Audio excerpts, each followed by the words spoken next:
Norfolk? I did. Yeah. Norfolk. I bought NS because you're going to pay out with that shit. Right, And I was eyeballing it too. Yeah. So I did that.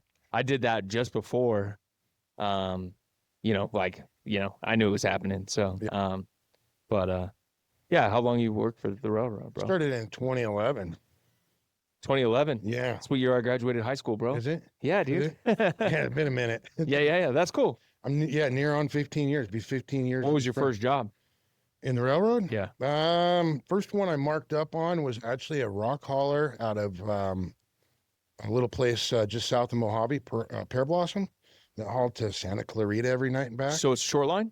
No, it was just a rock train they loaded at Pear Blossom and took it to Santa Clarita With UP. with UP, dumped it, and came back. Crazy. Yeah, it was a high-end job, like a high-paying job at one point, and they cut all the miles on it, and I was the lowest seniority guy working at the time, and that's where I got forced. That's a short line anywhere else, bro. Like they'd have a short line in there. Now that's I think looks like that's how they're ended up going. Well, I heard that's what they're gonna do with USA Parkway. Is that true? No, yeah, I heard USA Parkway's like at some point gonna just. They already think about that. Oh, it's already a short line. Yeah. Our short line row. Yeah, I mean it's better, right? Because don't you guys just want to be able to fucking pick up and go? It would be jobs. The loss of the jobs would be the big thing. Yeah. Not my favorite jobs to work. I like working the pool. I like going to Elko and coming back. That's the big route, right? Yeah, that's the big route. Is going here to Elko, right? Yep. But isn't the sub start Sacramento? The Roseville sub starts over the hill and ends here, and then it's Nevada, Elko. Got it. So it's okay. I don't know why I thought it was like Sacramento to Wendover was all yours. Was all. Oh, in terms of seniority district? Yes. My seniority district goes from Klamath Falls, south to Mojave, all the way to the coast, and then out to Winnemucca. Damn, that's a minute. So how do you deal with that with not having much days off?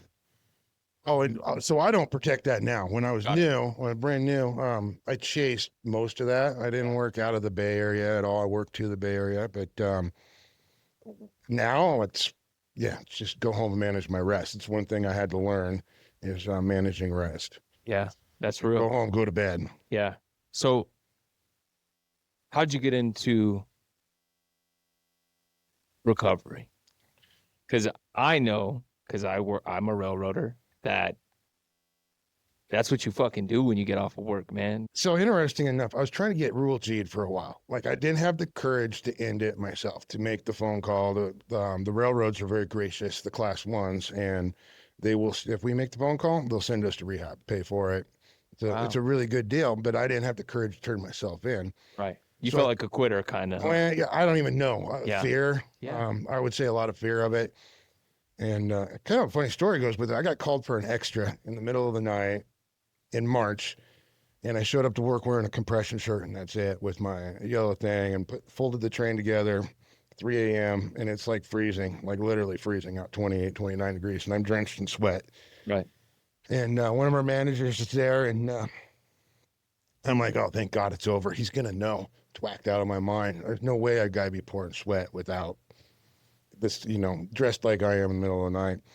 And I hopped into the truck with him, thinking it's all over. And he goes, oh, great job, buddy. Let's get you to the head end, get you out of town. And I'm like, roll my eyes, and I'm like, I'm going to have to do this myself. I mean, it came to that, like, on that trip, and I came back and partied for 5 days and made the phone call. Like, it had enough. At that point, I had enough. Like, so there was no real, like, burning bush moment. It was just a profound, like, fucking educational. Like, when I got to the very end of that partying, like, I was already, like, I was out of time off. I was going to get fired for calling out, laying off. And I smoked so much meth that I passed out. Yeah, dude, that's hard to do. Yeah. It's hard to get, it's hard to smoke enough that you're tired, bro. Whoa. I was feeling sorry for myself. Damn. All the ladies that I was partying with left me. Damn, dude. So I smoked a whole bunch of meth, passed out, and I woke up and I'm like, what in the fuck am I doing? Yeah. What am I doing? This is not the life I want to live. Yeah. Reached out to my parents by text message, and gave them all the contact information. I was like, I'm going to come back and turn myself in. Saturday, I think it was Saturday, by noon, if I don't contact these people, these are my bosses, I won't be able to go to work unless I get cleaned up. So I knew at that point in time that like they had enough of me and that they would do that for me. And so I showed up, called, and that was that. I mean, but at that point I was ready. I'd lost my kids. I mean, so there's a lot of things that went to it. My divorce had finally finalized about 6 weeks before that. And bless my ex-wife's heart that she went after sole custody and she got primary with supervised visitation. And that was one of the coup de grace, the blow of grace. Like that really, really it woke me up. Like it broke me not being able to see my kids. I was super grateful that she was able to get that. Like a really anybody can say what they will about her, but she is a big part of my recovery, whether she knows it or not. That was devastating to me. Those kids were everything to me, and then not having them. Yeah, the best lessons are the ones you get your ass kicked. Oh, I would agree. Yeah, without suffering, without pain, there's no reason to change. Right, man. And that's my story. That's a lot of my story. Yeah. So I made the call, went. Like the lady I called, she's like, "Where do you want to go?" I go, "Send me as far away as I can, so nobody will come pick me up." They sent me to Knoxville, Tennessee. A facility called Cornerstone. Wonderful place, saved my life. Railroad saved my life by sending me. And started with a 30-day hitch. And when I'd been there about 2 weeks, I'm like, I don't think I'm ready to go back. And the railroad will paid for me to stay in sober living for as long as I needed to. So I stayed for 90 days total. Did after in-house, or what do they call it? Intensive outpatient treatment afterwards for another 60 days and came home. And I didn't feel like I was ready to go back to work. Like the railroad industry for me personally, with the lifestyle and schedule, I needed more time. Like I could that's where I was at with that. And so I called the VA, and the VA, if there's anybody there is out there that doesn't know, that is struggling with any substance abuse programs and you're a veteran, they're wonderful. Called them. They set me up with an intake appointment, like within a day or two. They did an in-doc with like a psychiatrist or whatever they are, case manager, and they actually had me in another intensive outpatient program within a week. And so I did it was like 3 months of the first level and then 2 months at the second level. Yeah. Before the railroad let me come back to work. So, I mean, overall, I was gone a little over 7 months before they'd let me come back. Wow. And I needed every minute of it. Yeah. Yeah. Did you ever swing a sledgehammer with the railroad? No. Never. No, Gotcha. I'm lazy. Yeah. I get on trains. Yeah. Maybe not lazy, but yeah. My first week of learning was fucking brutal, man. Yeah. Yeah. I was 27 when I started on the railroad, and it was fucking. Oldest is trying to get on with maintenance. He wants to do MOW. He sees the value of having a career with the benefits, and the railroad, they are what they are, but the bills or the checks don't bounce, and they've been really good to me and my family. It's recession proof. Yeah. And then once we have seniority, right. The recession is not. I mean, we're slow right now, and it's not an issue to me. And my heart goes out to the newer people who don't have seniority yet, but we've all been there and went through it. We've all been there, man, yeah. Like, there's a guy complaining about he's on the edge of not being able to work at Sparks anymore. And I was like, boo-hoo, cry. Like, it took me 7 years to be able to work here, the good jobs here. Like, falling on deaf ears to that. Yeah, it is a little bit of that. So has your son ever considered working for one of the contractors around here? Because there's Mountain States. It's I work a lot directly with Mountain States. I don't know if you know Mountain States. No. They do a lot of the track maintenance for your UP. Really? From I was just in all the tracks over there by Empire, Nevada Gold, all that. They do a lot of the maintenance for some of the subs. I don't know any of those, and because that's a great way to get on and get your foot in the door too. Right, that would be wonderful for him. Like he's I'm super proud of him. Like for the adversity that he's been through. Like he is a hard-working. How old is he? He's 18. Oh man, it's perfect time. Doing concrete full time. Swing a sledgehammer, brother. Yeah, he's tough. So he's taller than me, and he got like excellent genetics. He's like 6'4", 6'5". There's few men that I look up to. He's one of them, right? Gotcha. And he's about, Yeah. I think he's like 80 pounds lighter than me. He's super Yeah. muscular. Yeah. And he's like me when I was in the Marine Corps, you know, Oh, 30 years ago. Yeah. Muscular, tall, Norwegian somewhere. Yeah. Yeah, he just, Yeah. I love it, dude. That's cool. That's yeah. way So, cool. yeah, he lives with me, and I love living with him. It's been so awesome to be able to have him back in my life and live with him and build a relationship with him. But at the same time, really ready for him to go and build his own life. Yeah. Fuck out, bro. Yeah. That's stable. Go ahead. Do what you Yeah. need to do and come back if you need to, but I hope you don't. Like, Yeah. we talk about it all the time. Like, he's not going to hear anything that them boys. Yeah. Well, let me ask you this. You know, you're a Marine. Did the drinking start there? Before there? Be way before. Where are you from? Omak, Washington. Omak. Little town, eastern side. By Kennewick. No, north. Okay, like okay. Probably 45 minutes from the Canadian border. Oh, like, okay. Yeah, way. So I work at a short line in, do you know Kettle Falls? Yeah, absolutely. Yeah, I work at a short line at Kettle Falls. Really? Yep. Really? Yep. That's awesome. Yeah, we I used to drive through there to go to my grandparents. That's one of the prettiest railroads I work at. It's gorgeous. It's cool, but it's also the scariest because of the fucking bears, bro. That's the only one up there, big grizzly. Fuck yeah, I've seen one, and it's like I walk track in when do they start hibernating? In the fall? Yeah, and I've walked track, in the middle of fucking like hibernating time, and they're like, "Hey, bro, you picked the worst time to come walk track with us in Desolation Wilderness in northern Washington." Yeah. So, but yeah, that's one of my favorites. I could totally see that. Yeah, that's one of my favorites. So that's a beautiful area to grow up, bro. Really. Yeah.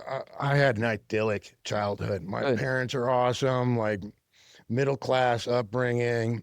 I discovered alcohol. I think I was in 7th grade. Yeah.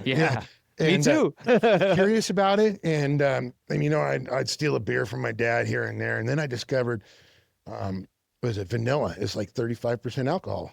Like cooking vanilla. My mom would buy pints of it to cook with. Is it? We'd go to Costco in Spokane. Okay. And she'd buy pints of it because she baked a lot, and damn. What? So the first time I got drunk was off of vanilla. No. Yeah, no shit. Dude, I had no idea. Terrible. But I also fell kind of in love with it. And so growing up, my earliest memories were always of feeling different and a lack of social skills, and being introverted. Like I'm quite introverted at this point in my life, and I was not okay with it when I was younger. And alcohol allowed me to be something I wasn't, allowed me to open up. And that's whole kind of like, since I started so early, my whole social development based off of alcohol. I mean, I started then. It wasn't that they didn't supervise me. I was just that kind of kid that was just an asshole kid. Really was. Like, did my own thing most of the time. And they were also, my dad, more old school. Like, I had a job, take care of business. Then I got to do pretty much whatever I wanted. I did whatever I wanted for the most part. Yeah. So you partied pretty much your whole childhood. Yeah, huh? not super outwardly until I got in high school, but yes. Got it. Yeah, I had to be like my mom. When I got caught with my mom a couple of times, came home high, marijuana high one time, and they were super upset about that. Like, it was a big deal in Eastern Washington State in the mid 90s. He's back on the vanilla. Yeah. And the people I worked with would buy me hard liquor, so I drank lots of hard liquor and play Genesis back then. So when did you get into the Marines? Was this a way to kind of clean you up a little bit? So college really wasn't going to be an option for me at that time because I could barely get myself to school, and I needed something to do. My parents had moved from Omak down to Clear Lake, California. Got it. And I looked at the Air Force, and the Air Force wanted me to be, I don't know, like 198 pounds. And I think it was 265 football lineman. Pretty good, pretty okay at that. And yeah. And the Marines were like, "Oh, we'll take you as you are." There you go. Yeah. And once a Marine, always, when they sold me, they saw me coming a mile away, right? For sure. Yeah. And ate it up. Marines, hardcore drinkers, partiers, and that I really did until I got I did get in trouble when I was like 20 years old. Went to a Halloween party, dressed in drag with a bunch of my friends, right? Fuck yeah. Okay. And I Active got duty? active duty. Oh yeah, it's down in Yuma, Arizona, where we were stationed. We went to a party Damn. out on the river. Hell yeah. All Hell this yeah. dress. We went to Goodwill. Bought, they're all three other guys my size, and we went and partied. And I drank a ton of SoCo Yeah. to the point that I blacked out. Yeah. And I fought with them when they wanted me to go back to the barracks. They kicked my ass, tied me up with my shoelaces, and threw me in the back of the truck we came in. And they're driving back. I hopped out, rolled out on the highway, and ran into a Circle K, and told the cashier they were trying to kill me. Oh shit. Yeah, and so he locked them out. They stopped and tried to come get me. They called the base on-duty officer, came down, made me go to the hospital, and they made me go to rehab at that point. And I actually got sober at that point for about a decade. Was in that range. I don't know exactly how long it was, but I was white knuckling it. I was not drinking or using anything, but I was absolutely miserable. And now I can look back and I can see it, but I couldn't figure it out what was going on at that point in my life. It frustrated the hell out of me. And then even my own behaviors, like through my marriage and the things I was doing, destroying my family and stuff like that. I remember just sitting there going, why am I like this? Why can't I stop doing this? Why?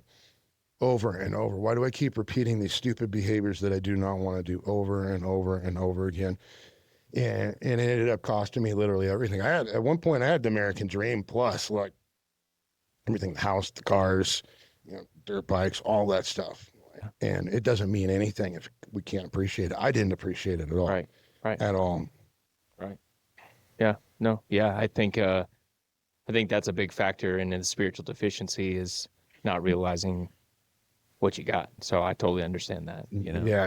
I mean, so I think about, you're missing a God-sized hole. Right. Huge empty hole. Yeah. I quote a lot of movies, and I think about Tombstone when they're talking about when Doc Holliday's talking about Johnny Ringo and this big empty hole inside. Yeah. And I felt that way for a really long time. There's just something missing. I don't have a piece of me. God, I love that movie. Love it, Joe. We quote it. In my house, we quote it all the time. We quote a lot of movies.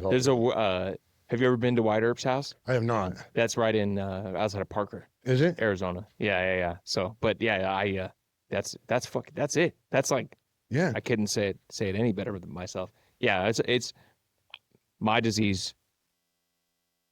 Nothing's enough, bro. Nothing's enough. And I'll fill it with whatever I can to escape that feeling that nothing's enough. And that's drugs, alcohol, money, women, gambling, whatever it is, dude. And I finally just had to do the same thing you did and make a decision to fill it with somebody else's will that's not my own, and that sure helps me have a reprieve every day, so I wasn't sure if I was going to mention God or not, but God has done what I could not do. We have done, and God has done it. And that was kind of my first purpose in life after I got clean, and I use clean a lot instead of sober. I use them synonymously, but me too. They're the same. And so part of what I always say with that is it's a symptom, right? And it's a symptom of the problem. The problem is me. Right. I qualify for every fucking program. Right. You know what I'm saying? So, right. Like, well, I mean? Interesting enough. So like my first purpose was to live for the greater glory of God at that point. Like I got clean against all odds. Now I have a responsibility to stay clean. Exactly. And like you talk about, everything's a problem for me. Like I'm the problem because I can't manage myself with money, women, drugs, you name it. I mean, it's as ridiculous as like going to work too much, like losing the balance of going to work.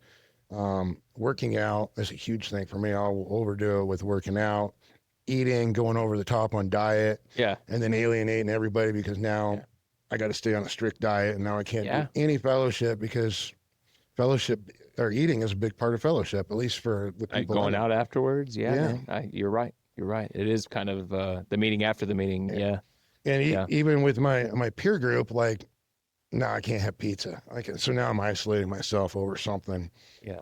Like a diet over just being vain at that point. Like if I'm going to be thick, I'm going to be thick, and I'm going to have a good life at this point. So you work out a lot now. I do work out a lot. That's dope. That's one of the things I mean, I always loved working out, but I really, really got into it in recovery. Yeah. And you're fucking, you're not MOW, bro. Come on, you know? You'd be great at swinging sledgehammers with us, bro. I don't know about all that. Yeah, no. I'd probably show up and be like, nah. Yeah, fuck that, dude. Yeah. I'll just go ahead. Let me go back up in that cab and I'll wait for you guys. You can take a nap in the high rail, dude. And Yep. No, I hear you, bro. That's cool. So how long were you in the service for? I just did my 4 and was done. Got it. Cool. Yeah. And then right to the railroad, huh? Actually, no, I got out and kind of looked at going to nursing school and using my GI Bill. But again, I was just like not ready to do school, and school isn't for me at this point in my life. Like a 4-year or even 2-year program is not going to probably be for me in this life. So I got into, I started at a carpet warehouse here in town, and one of the husbands of one of the people that worked there was looking for framers. And I called and talked to him, and he hired me as a laborer like 3 weeks after I started the carpet warehouse. So I framed for 7 years, worked myself up from being a laborer to a foreman. By the time that company closed, like almost traumatic, and the Great Recession, like just literally closed overnight. Hold on one sec. Pause it. You're good. What happened? It's trying to focus on your face. Hit her in his jaw. It's supposed to focus on my face. No, it's wigging out. What do you mean? Yeah. It's wigging. Like, is it the AI thing on? Maybe. I just turned it off. And did it fix it? Okay. All right. Anyway, sorry, bro. Oh no, it's all good. Yeah. It's all good. It's life, man. Right? We roll with it. Yeah, we do, bro. So I did framing. I actually loved framing. Loved framing. And then after that went down, a really good friend of mine, Brian, we went in business together, and we're doing contracting, kind of mini general contracting, doing anything we could get at that point in time, slowly starving to death. And I was super frustrated with it. And I called another friend of mine, and I'd forgotten I'd applied for the railroad in like 2005. He's like, well, why not try applying for the railroad again? And I did. That was at the end of 2010, very end. Interviewed, I think, January 25th of 2011. Yeah. And got hired. I mean, the rest is history. Where'd you get hired here? Yeah, I got here. So you moved? Oh, well, when I got out of the Marine Corps, I moved up here because my parents were here. Got it. Yeah. So they moved from Clear Lake back over to Reno. Yeah. I like Clear Lake. When I was deployed, I didn't like Clear Lake. You didn't like it? Yeah, they didn't like it either. It was a culture shock coming from Eastern Washington State. Yeah. Anything from Washington to California. But it was a big change for everybody. And the further south you go, man, you know, that's funny. Yeah, I get Reno reminds me a lot of Spokane, believe it or not. Like Spokane and Reno, to me, have a lot of similarities. A lot of tweakers, college towns. Yeah. But I that's one of my favorite places to visit. It's one that Spokane. I like Coeur d'Alene. Yeah, Coeur d'Alene's probably my favorite. Yeah. I've been to Spokane in 16 years, probably. No, they got a big short line there. Do they? Cascades, Cooley, and Washington Eastern. Yeah, it's Cooley. That whole line, I think it stops at the dam in Cooley. Okay. I think that's where the end of their line is, and it gets picked up by BN. But yeah, that's one of my big customers. Washington Eastern is the name of the railroad. And they also have the Oregon Eastern as well. But yeah, I mean, I don't know. I love it up there. I love wandering around that part of Washington. Yeah. I do not like the other part of Washington, except for Olympia. That's cool. But yeah, I stay out of Seattle if I can. Yeah. You know, I can imagine. I have the transit systems there. But some of those, but Seattle's rough, bro. This is Jacob, the host of the 4th Street Live podcast, and my new book, The Rail Runner, inspired by my life on the railroad and being a railroad contractor, is now for sale on Amazon and Barnes & Noble. Please go check out my new story if you're looking to escape reality for a few hours. It's a great read. Support a local Reno author. Thanks so much. I don't know about you guys, but if you have ever been down on your motorcycle, gotten hit, somebody had no insurance, anything like that, you feel like there's nobody around to help you out, but Law Tigers Motorcycle Attorneys is the way to go. You need to get these guys, just save them in your phone if you have to. Law Tigers is there to help bikers. It's bikers for bikers. These guys ride motorcycles, and they will take care of you. They're personally handling claims and will be the biggest advocate for anybody on two wheels. Check out Law Tigers Motorcycle Attorneys and a sponsor of 4th Street Live. Thanks so much. There's only one place in town I take my Harley-Davidson motorcycle to, and that is Slab Sides Motorcycle Shop on Glendale Avenue in Reno. If you're looking for a tune-up, customizing your motorcycle, bars, exhaust, they've got everything you need and one of the best hourly rates in town for any of your motorcycle repair stuff. Go check out Slab Sides Motorcycle Shop. I haven't been to Seattle since probably 97. Since you were a kid, huh? Yeah, since I was a kid. You're not yeah. missing anything, bro. I don't In my think so. opinion, I you don't know what I think mean? Some so. people probably love it, you know. I got a cousin that lives up there in like Port Orchard or Bethlehem. Or what is it? Bellingham. Bellingham. Yeah. Way north of Seattle, right? Yeah, he's up there. He works at the shipyards up there. Badass. Yeah. That's a good job. Yeah. Yeah. That's cool, man. So you started on the railroad and you didn't stop partying, I'm guessing. So actually, I had stopped, got married, and I started on the railroad, and I made it about a year and a half on the railroad before I started drinking again. Okay. And get out to Elko, and out there. And, Had you smoked meth yet? no. Great. All right. Here we go, dude. Just drink. So it was like Okay. 2012-ish Yeah. that I picked up alcohol again Okay. in that time frame. Yeah. And it was just one or two at first, right? With the guys out, oh, come on, you can have a drink. And I avoided it for about a year. And then one night I finally just like, nah, fuck it, I'm gonna have a drink. And it went from one or two to a 6-pack within probably 3 weeks to a month. Yeah. And then after that, it was a 12-pack every time I'd go out to Elko.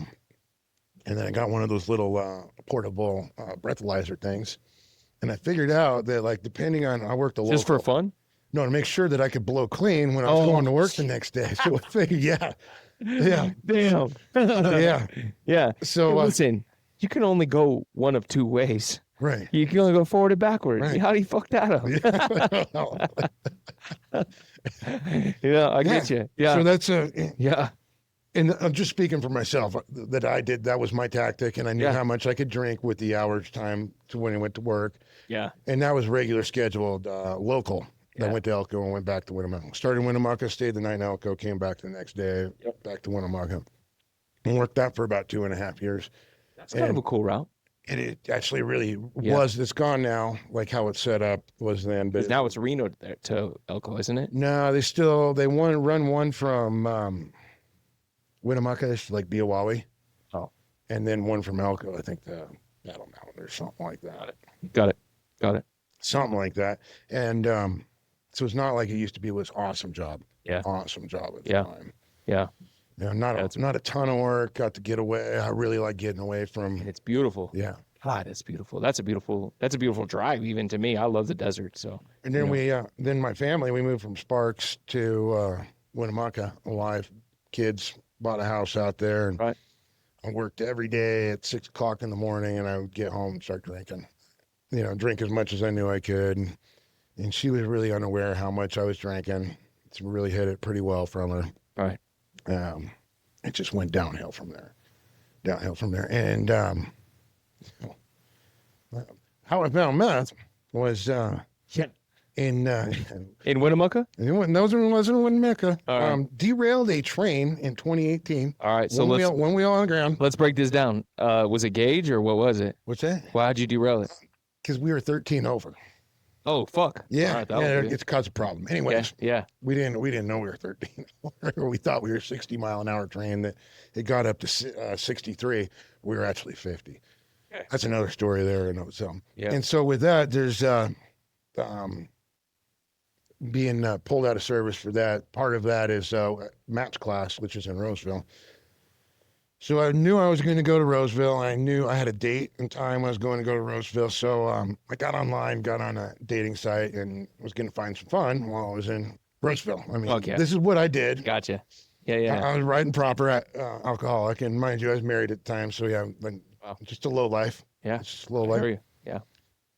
And so I met a girl over there, and she came over to the hotel room. We drank, talked, bullshitted. Didn't do anything else, but I fell in love like that. You know how addicts fall in love, right? Yeah, bro. Yep. Instantaneous fell in love.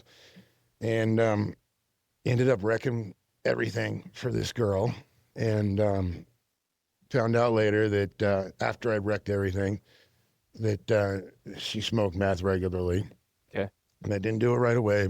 But as the divorce was going on, like I didn't have my kids with me anymore, and that was a huge part of my life. My kids were one of the things that kept me going for years and years and years. As bad as it was for them, they'll talk about it, it wasn't good for them either. They kept me going, and when I had lost them, I was like, fuck it, I want to try that. Like, looks like you got your life together, right? Like, Right. Not at all. Like, can't keep a job, living with me. Yeah. Yep. This stuff looks And neat. it was one hit. I was up for 3 days. And I've been depressed most of my adult life. And even as a kid, I remember just kind of feeling depressed and down. Instantaneous relief of that. Yeah. And I literally, like, I will say that meth instantaneously delivered me from my alcoholism, because alcohol just became a second thought after one hit. Yeah. It was that psychologically addictive for me. And at that point, this was early 2019 that I did that. I thought right away, I had to call and turn myself in, because I cannot give this up. I could not give it up. I had to do 2 more years of it before I was ready to give it up. Yep. In which lost everything but the job with UP. Like we were down to that. That's where I was at, that level. Yeah. That. Yeah. You're lucky you got that, bro. Really, really fortunate to have Yeah. that. Really fortunate. Yeah, because there's Because I would not shy about doing it at work. I was trying to get caught, and it just wasn't working out for me. And like I said, I ended up having to just turn myself in. And you did. I did. And then just went down to Knoxville. Yep. Wow, bro. And so, was it instant after that? Was it clicked? Were you able to admit that you had a problem and that your life was unmanageable? I knew I had a problem with alcohol. Yeah. And I knew I had a problem with meth. I was resolved to the fact that I was going to be an addict for the rest of my life. Yeah. And I wasn't going to be able to quit. I'd read stuff I tried for 2 years to quit. Like, as soon as I got hooked on it, I was trying to quit. I mean, trying to quit. It's that cool. And I read on Reddit, and I was reading online, like, we all know the odds of quitting are not good. I read online that was defeatist for me, and people saying you never really get over it. There's no hope. So I was reading all the wrong stuff. I do remember at one point, about 6 months before I got clean, a former coworker of mine, I saw he picked up a year of clean time. And he lives out in Winnemucca, and I messaged him on Facebook, and I'm like, bro, how the fuck did you do it? You were as big a junkie as I am. You were. Like, you were. Like, how the fuck did you do it? He's like, oh, well, I'm your temporary sponsor. Wow. You're going to go to 90 meetings in 90 days. You know what my response was, right? Fuck you. Yeah. Fuck you. I'm not going to do that. I'm not ready to do that. He was working on the railroad when he got 1 year? No, he'd quit. He'd been gone from the railroad for probably 5 years at that point. Got it. And that's what cost him his job. Like, damn. See, that's how it could have. He got it together. Like, yeah. I thought he was hopeless. Yeah, bro. Like, I was hopeless. Like, we've all been hopeless. Well, I'll speak only for me. Like, but looking at him, like, when he was going through it, I thought he was hopeless. I'm like, I'm not an addict like that, at least, right? Except I was. Oh man, I am. We'll talk about that too. Yeah, that's we talk about that. The theft is the comparison of joy. Right? Yeah. It's like what did I say? Did I say theft is the comparison of joy? Yeah. No, I meant comparison is the theft of joy is what I meant to say.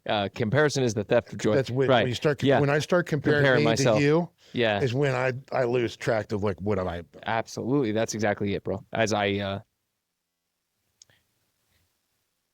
my bottom is not going to be the same as the guy behind me's bottom. And I think that's why we share our experience, strength, and hope. I think that is, at the simplest I can make it, is why we talk and tell our fucking nut job crazy stories, is so that you can identify with it and go, that's not too far. And say, I don't know if I need to do that or get that fucking bad. Yeah. And I don't know if I need to smoke meth and blow my life away and not have my kids taken away from me. But, like, I hear what you're saying, and that wasn't far away from where I was at. And that was a couple bad days of being right fucking there with you, dude. That's all it would have taken. So I think that's what we do, is we say, this is my bottom. You don't got to get this bad. You can stop right where you're at and and do it there, you know. So no, I totally hear you. So he said 90 meetings in 90 days. You didn't go do that? No, fuck that. I was still Yeah, partying it up. I was miserable. My life was So you wrecked. got out. Did you keep partying? What's that? When you got out? No. Oh, I this see what is you're before saying. rehab. Before. This is 6 Got months it. before. Got it. Yeah. So I was like, no, fuck you. Yeah. I'm not doing it. I'm not doing it at all. Yeah. And I was able, about a month after that, I got myself 60 days white knuckling it. And then we had my divorce trial. And yeah, that night, that was it. And that was the worst 3 months of my life following that. So that was early November 2020. And I went until March 17th, 2021 is my clean date. So I went hardcore balls to the wall from that date to that. Didn't even try to quit. Like I was, what are they calling? Not reserved, but relegated to the fact that I was going to die from addiction and let's just get it over with. Like I was seeking my death or any kind of help, and it was not working out for me. Not at all. So God stepped in. When I smoked all that meth so much that I passed out, yeah, that's like that moment of clarity when I woke up. Like that definitely divine intervention to say, what the fuck are you doing? Wow. Doesn't have to be this way. It doesn't, bro. Doesn't have to be this way. That's crazy. That's one that's hard to get off too, bro. Did you have any symptoms coming off? Did you get any withdrawals, anything like that? Or were you doing pretty good? To me, the withdrawals were this.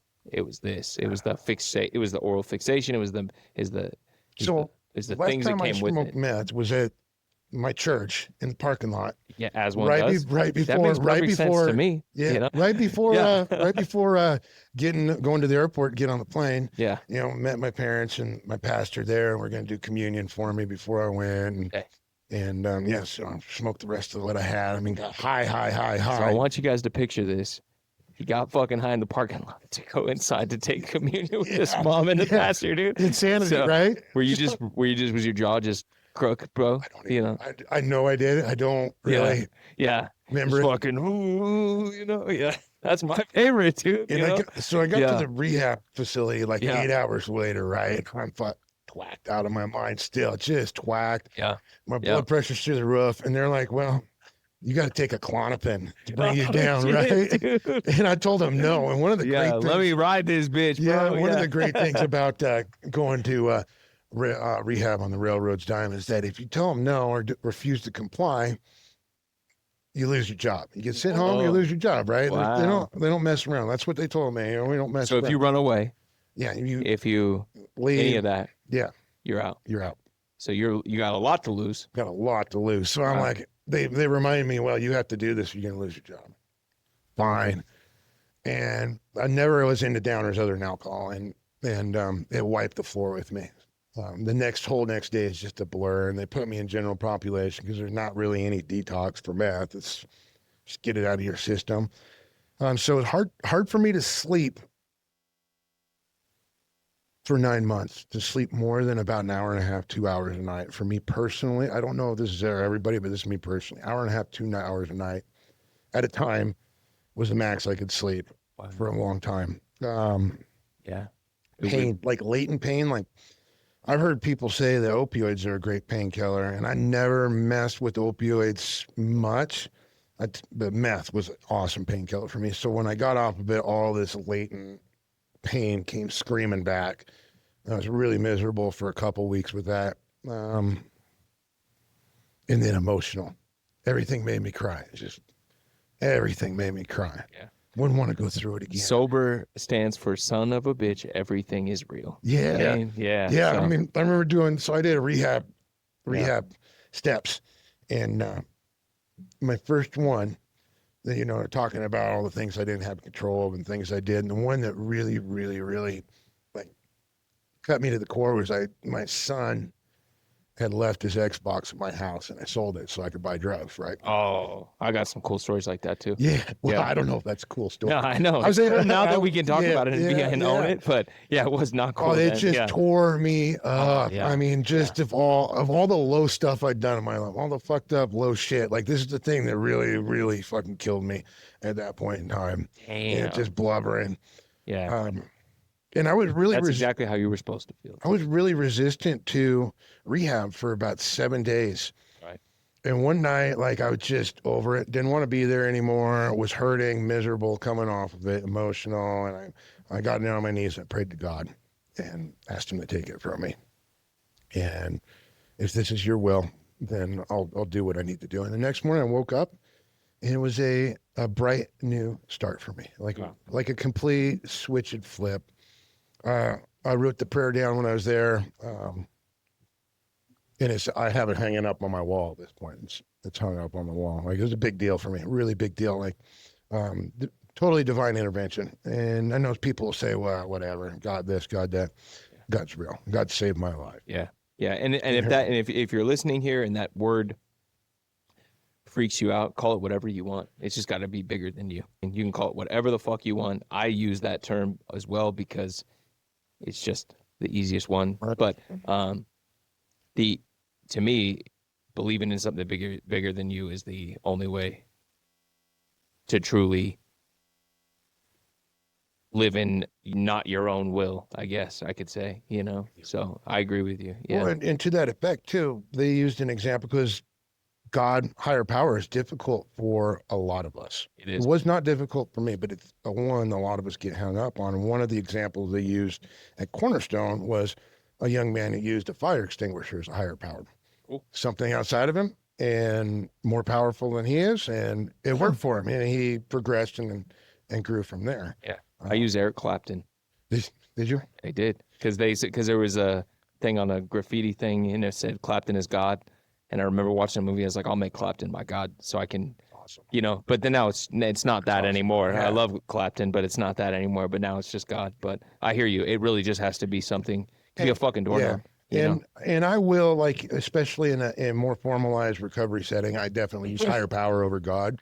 And it's not to offend people. It's because don't want people to lose that in the message. Yeah. But in private or one-on-one, I am very God-centric. Me too. Myself. And that's exactly what I do as well. And it was also the biggest, it was a turnoff for me. It was like, this is fucking a religious program, or this is fucking, like, it was taboo. It was like fucking listening to somebody trying to sell me a Jehovah's Witness pamphlet at my door. I was like, I don't. And then guess what happened? I got sober and the promises didn't come true in my life. And my life didn't get better. Just because I was sober, nothing got better. Nothing improved. Right. Nothing felt better. The hole in my chest was there, and I didn't have alcohol to numb it anymore. So it was worse just being sober. It's miserable. It's a miserable existence. Yeah, it is. And when I finally figured out the rest, God damn, it sure got better. It sure didn't feel like that anymore. And I found a higher power and find something to believe in that was bigger than myself, and try to make a conscious contact with him and turn my will and my life over to that. Is like, now when it's not that, it feels like driving a car without power steering.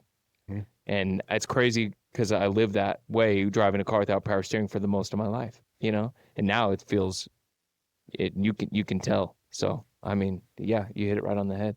So how long did it take for you to get into recovery? After that, was it right into the book? Was it right into the steps? Was it? So I did full buy-in. Like, that was my commitment to myself. There was full buy-in. Like, I'm done with this bullshit. Like, I did not believe when I got to rehab, just like I didn't believe my friend that I called it a year, that a person could get any time, clean time. And when we had counselors and people coming in and saying they had 2, 3, 5 years of clean time, I was like, fuck you. That's impossible. And then I saw these people living, they explained living excellent lives and being happy, like genuinely happy, like being able to see a smile on their face, and they're happy to see us, and we're miserable, right? And I'd like, maybe there's something to this. And so I did the buy-in. And not to lie to anybody out there, it's fucking hard. It's not easy. And I was reading a passage here just in the last week about a lot of people think it's hard to get clean, but the passage was like, it's harder to stay clean. And I'm laughing because I'm like thinking back to when I was new, like, now, fuck you, it's pretty fucking hard to get clean. Like, it took everything I had to get clean, and I still wouldn't have been able to do it without God, without my family, without rehab, without a program, without my community and people I can talk to. And like really all I did was show up.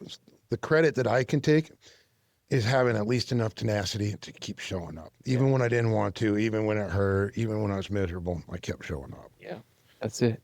That's it. And it's as simple as running out of a burning building, bro. Yeah, it's like, it's so funny in retrospect. It's like, of course you stopped, you know, but it's like, man, it was not easy. And I hear you. It's not, to me, the hardest part is the first one is I had no problem admitting I had a problem. I had a problem admitting my life was unmanageable, though. That's that second part of that first step. Yeah. That was the difficult part for me. Because I could have made it a fuckload more unmanageable. There was a lot of things I could have there's a lot more I could have made unmanageable before I decided to stop, you know, but it was like, this is unmanageable fucking enough, you know, this is unmanageable enough for me to stop. You know, So I remember you see that. So I didn't have any problem until I got to making amends. real. And there's a lot of them where I was like, nah, fuck that. I know don't it's a wanna- nightmare. Yeah, it's a nightmare. Yeah. It's a nightmare. Yep. And My problem was the accountability steps, the 4 and 5s and 6 and 7. That was the hard one for me. a lot of people say that that's really hard and scary. Yeah. For me, it was, let's Yeah. get it over with. Yeah, mine, it was, let's see. It's comfortable being a victim. It is. And so living your life as a victim, which is what 4 eliminates basically, is you're fucking not that. There might be 1 or 2 things in your past that you were a victim of, but you're not a victim. So you have to take massive bouts of accountability in 4, and you realize you are responsible for most of the resentments you've ever had. And then that sure made 9 a lot easier for me. But it was like, no, I want that person to be wrong. I don't want to be wrong in that situation that I've harbored resentment for the last year. And then come to find out, damn, I'm wrong. At least I had a part, you know? So that was what was difficult for me. To me, you sound like an integral person.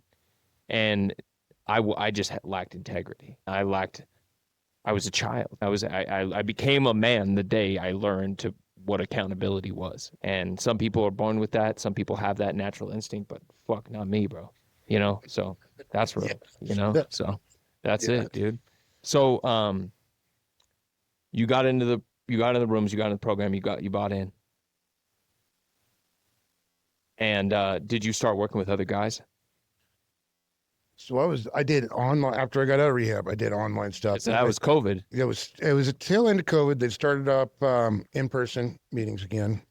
And I was just doing online stuff. I really didn't want to go down and do it. I had a counselor from Cornerstone challenge me to go to 3 in-person meetings in a week.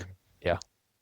And I did. Like I take challenges pretty seriously. Pulled the man card. Like, There you go. I like that. Yeah, It's like a challenge. I really take challenges on. And that's a Marine thing, I bet. yeah, and then some of it's that, and then I think some of it's nurture versus nature. Some of it's my nature. Like always been a challenge focused person. So I did that, and I kept showing up. That's what it boiled down to. I didn't like it. It was a lot of people. It was overwhelming for me to go to large meetings. That's it. And then I remember sitting there thinking, these people aren't like me. And this is even after 90 days of being in facility. Like, these people aren't like me, except they are. They're just like me. I'm just like them. But I kept going, and I kept going. I got a service position, and I didn't like doing that either, but I kept doing it.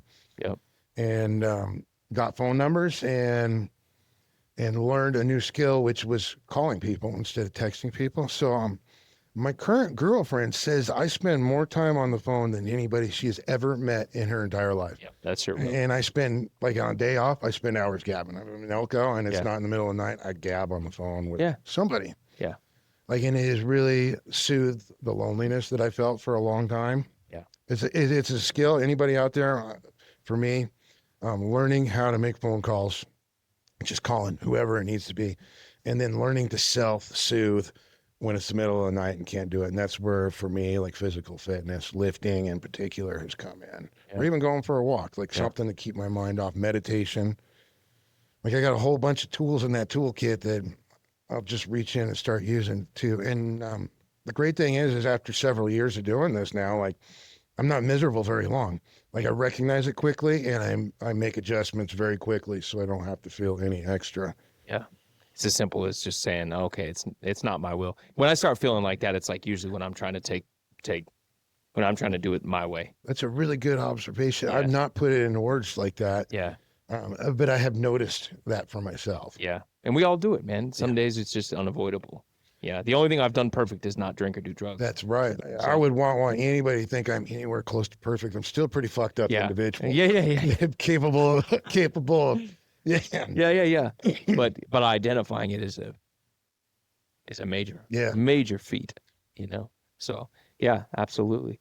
And now, man, you know, what we're doing here is being able to help that next guy. That's right. That's the important thing. And there's gonna be somebody that listens to what you have to say today. I hope so. That was a big driving force when John asked me to do this. So I'll say it on here. He asked me, "You want to be on TV?" And I'm like, "No." Yeah. But absolutely, I have a responsibility, obligation to spread the message and spread the best of my ability what I've been through in my experience. And you can do it. Yeah, because the only reason I knew about the rooms is because I had family members in the rooms. If I didn't have family members in the rooms, I would have never known. And so we do this so people can hear it in a different platform, and we can talk about recovery in a general way, and people can go, well, how are they doing it? Right. And we're planting a seed here. So if there's a guy out there that's working on the railroad or smoking meth or both, this is the one to listen to, because, you know, there's somebody that's going to hear and go, that's exactly my story, man. You know, and I'm struggling the same way, and I don't want to admit defeat, or I don't want to fucking surrender, and I don't want to do this. Or another one that I have a lot is guys that are Marines. Those guys, you guys, will not fucking. That's just not, surrender is not a word that is synonymous with Marine. Yeah. We had a class about that. Yeah. In rehab that was all vets, about surrender and why is it so difficult for vets, because we're taught never to surrender as long.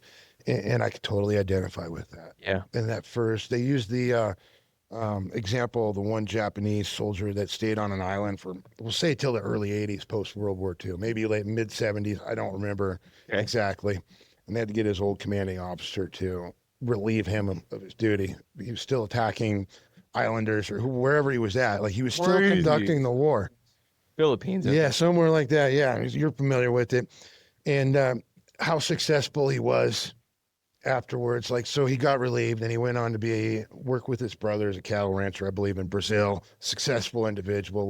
Went on to live a great life. And maybe all boohoo at the time too. Still new. Love that. But really motivational story for me. Like, you can rebuild. You can do. I can. If he can do it, I can do it. And then looking at like other people like us talking, where I was at 4.5 years ago, it's, if he can do it, I can do it. And it's also you're surrendering to win. I surrender to win. Yeah. Yeah. And that's a concept that's more palatable to guys that I work with that are like, no, you're losing right now, but you have to surrender. This is the battle you can't win. Right. But you can give it up and let God fight it for you, or your higher power. You can let your higher power fight that battle for you. Yeah. And he'll win. Yeah, man. That's it. Is there anything that you'd like to say to maybe a guy that's struggling? Maybe something unique to your story. You know, there's a guy that's listening to you. What's something you'd tell him if he was struggling with maybe some of the same vices that you did? To not give up. It doesn't have to be that way. I hope you hear this and realize that it does not have to be this way, or the way it is for you. It can be so much different. Life can be just absolutely wonderful. I've had my family restored to me, and my life restored to me.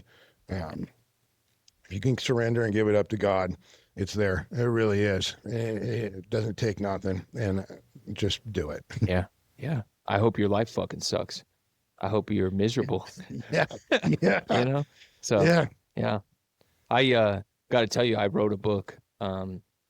It's called The Rail Runner, and it's about me and starting working with my wife's grandfather when he gave gave me his position. And it's about railroading. But it's like also about what if we weren't just railroaders? What if railroad was the cover for an underground criminal organization of hitmen? And so the main part of the book is about me burying bodies under railroad ties in the Elko subdivision yard. Because that's one of the only yards that's here that I know real well. Mhm. So it's like, I think it's milepost 302 is the name of one of my chapters. Is that Elko? I'm pretty sure it's Elko. It's 302. Or it might be even closer to Wendover, but I know it's out there somewhere.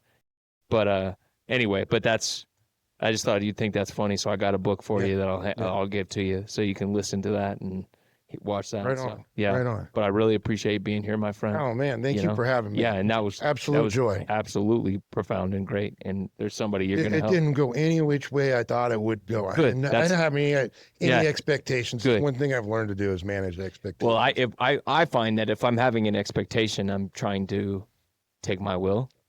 And so if I have zero expectation, I'm truly giving it. It's like I'm truly giving it to my higher power to say, this is how this is going to go. And if I do that, it's never not worked. I've never had one where I've done it. The episodes I've done where I'm like, I have an agenda or there's something I'm supposed to, they fucking suck.